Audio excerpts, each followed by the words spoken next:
Et tout de suite, nous sommes en ligne avec le professeur Jaafar Heikel, épidémiologiste, spécialiste en maladies infectieuses. Bonjour professeur. Bonjour. Alors, comme on vient de le voir, le G20 vient de lancer un appel pour un accès équitable au vaccin anti-Covid. Est-ce réellement envisageable compte tenu des attentes que ce vaccin génère partout à travers le monde et comment rendre cela possible ? Écoutez, moi, je crois que c'est une façon de montrer que nous avons tous une responsabilité collective et qu'aujourd'hui la Covid-19 concerne donc le monde entier et je pense que les personnes qui ont le plus de moyens, par solidarité, doivent s'impliquer dans des secteurs sociaux aussi importants que la santé, comme d'ailleurs dans l'éducation. Ça sera très compliqué.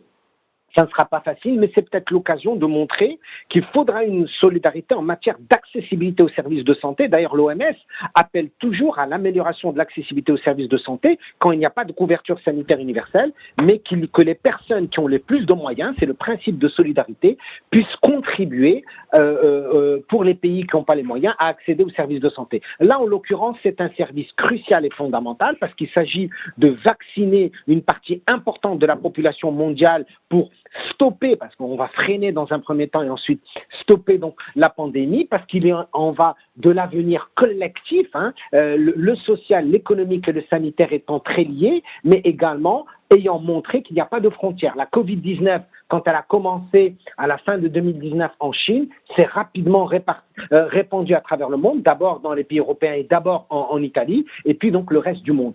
Donc il me semble que cette initiative du G20 est une initiative louable, qui est fondamentale, qui devrait d'ailleurs être utilisée dans d'autres secteurs donc de la santé, pas uniquement celui de la vaccination. Maintenant, il faudra être pragmatique, il faudra être opérationnel avec une logistique importante pour que les pays en voie de développement puissent avoir accès aux services de santé. Je terminerai sur ce point en disant qu'il faut faire attention parce que les pays développés qui ont les moyens, ce sont les pays les plus touchés. Il ne faut pas l'oublier, ce sont les pays européens, l'Amérique du Nord particulièrement qui sont le plus touchés. Donc il faudrait que cette solidarité puisse concerner effectivement les pays qui n'ont pas les moyens pour accéder au vaccin, mais sachant qu'elle devra concerner également les pays développés, puisqu'ils sont aujourd'hui, d'un point de vue épidémiologique, ce sont les plus touchés.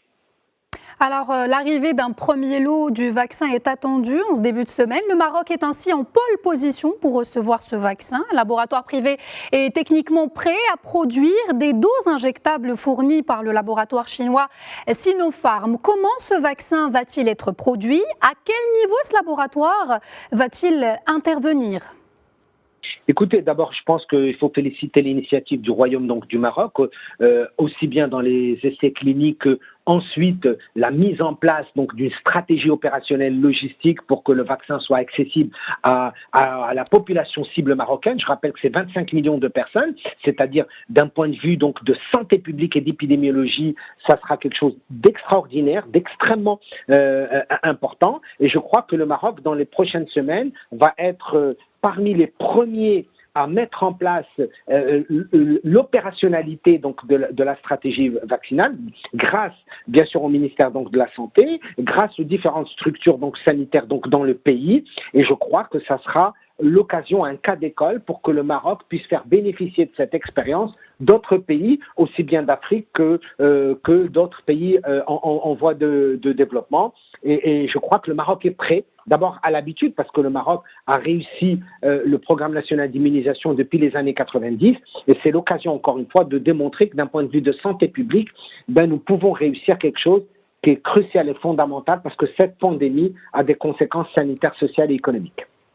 Alors, il est donc question de faire du Maroc une plateforme ou un hub en vue de diffuser le vaccin sur le continent africain, ce qui répond à l'appel lancé par le G20. Oui, tout à fait. L'appel lancé par le G20 où le Maroc peut être un cas d'école et le Maroc s'est déjà positionné à plusieurs reprises en tant que hub évidemment entre l'Afrique et l'Europe ou les deux rives donc de la Méditerranée. Et je crois que la stratégie vaccinale, c'est une stratégie de santé publique, de protection de la santé donc des populations. Et le Maroc peut être d'abord un cas d'exemple pour démontrer le savoir-faire donc du Maroc, mais également peut-être une plateforme logistique très intéressante ou une sorte, si je peux ainsi m'exprimer, de pont aérien. Le Maroc a l'habitude à différents niveaux, d'abord en termes d'aide humanitaire, en termes également donc d'hôpitaux donc de campagne. Le Maroc a beaucoup contribué donc à l'Afrique et c'est aussi peut-être l'occasion cette fois-ci également de mettre à la disposition de nos pays amis et frères africains la plateforme logistique marocaine, voire également l'expertise marocaine pour que l'ensemble du continent africain puisse bénéficier donc du vaccin contre la Covid-19 et stopper la pandémie à l'échelle africaine. Alors donc les Marocains seront parmi les premiers vaccinés au monde. Comment cette campagne de vaccination va-t-elle se dérouler ? Écoutez, le ministère de la Santé, avec les autres partenaires, je rappelle le rôle crucial du ministère de l'Intérieur, le rôle important du ministère des Affaires étrangères, d'autres départements ministériels, en particulier le ministère des Finances, parce qu'il faut savoir que ceci a un coût, et l'État marocain a fait quelque chose d'extrêmement important, c'est-à-dire il a mis à la disposition des Marocains, et ceci a un coût extrêmement important, c'est supporté sur le budget donc de l'État, l'accessibilité donc à ce vaccin. Il y aura 2 phases, puisqu'il y aura, vous le savez bien, un vaccin et puis un rappel 3 semaines plus tard. 25 millions à peu près de Marocains cibles vont être touchés. 3 semaines plus tard, ils vont avoir un rappel, c'est-à-dire une deuxième dose, si je peux ainsi m'exprimer. Ce seront d'abord les professionnels de santé et les personnes ayant ce qu'on appelle des métiers stratégiques, comme les autorités du ministère de l'Intérieur, les forces auxiliaires, les forces militaires, la police, le ministère donc des Finances, qui représente à peu près 600 000 personnes avec les professionnels donc de santé, puis également les personnes qui sont âgées de 45 ans donc et plus et qui sont porteuses donc d'une maladie chronique, et puis ensuite les personnes qui sont âgées de 18 ans et plus, de 18 ans à 45 ans, et ceci fera en tout à peu près presque 25 millions de personnes et qui seront vaccinées sur une période avec 2 doses, sur une période de 12 semaines, ce qui est extrêmement lourd d'un point de vue de logistique, et c'est ce qui fera donc du Maroc non seulement un exemple important puisqu'il s'est lancé parmi les premiers pays du monde à vacciner donc sa population, mais également à montrer que d'un point de vue de logistique et de santé publique, c'est un cas d'école extrêmement rare et unique dans les annales donc de santé publique, et nous devrions avoir donc les résultats donc de cette vaccination au bout donc d'un certain nombre donc de mois pour voir l'immunité collective acquise dans le contexte marocain et qui démontrera d'ailleurs sur le terrain l'efficience donc de ce vaccin, ce que nous souhaitons. Bien évidemment, il n'y a pas encore suffisamment de recul scientifique, mais le recul actuel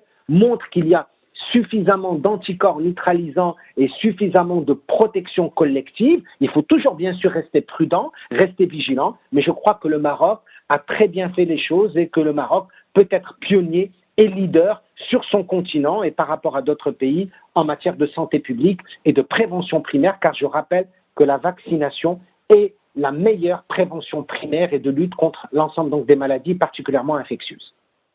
Alors, l'élaboration d'un vaccin nécessite du temps. Il faut généralement plusieurs années pour mettre au point un vaccin sûr et efficace.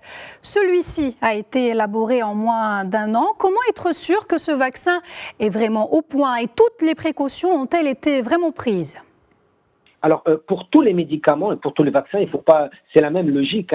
Vous le savez que pour certains médicaments, on a eu beaucoup d'exemples dans les pays développés, d'ailleurs, qu'un certain nombre donc, de médicaments ou même donc, de vaccins peuvent, au bout d'un certain nombre d'années, montrer de nouveaux effets, ce qu'on appelle, nous, des effets indésirables ou inattendus. On l'a vu pour plusieurs affaires de médicaments en France ou dans d'autres pays européens ou aux États-Unis également, et même dans les contextes des pays en voie de développement. On n'est jamais sûr à 100%.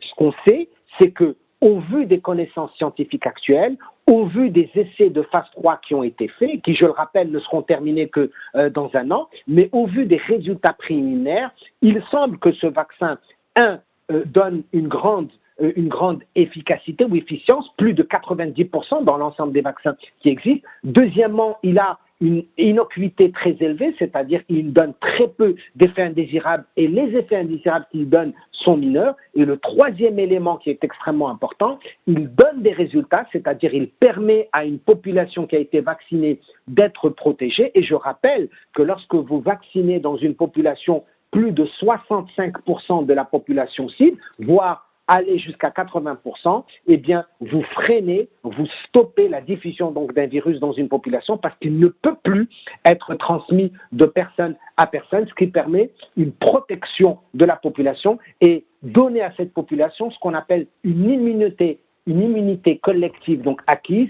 et ce qui permettra évidemment d'abord sur le plan sanitaire de protéger la santé des populations, mais surtout, on l'a vu, et ce qui est aussi dramatique avec la Covid-19, permettre au social et à l'économique de redevenir un point important du développement social, économique et humain, et pas uniquement au Maroc, mais à travers le monde. Merci, professeur Jaafar Haïkel. Je rappelle que vous êtes épidémiologiste, spécialiste en maladies infectieuses. Merci à vous. Au revoir.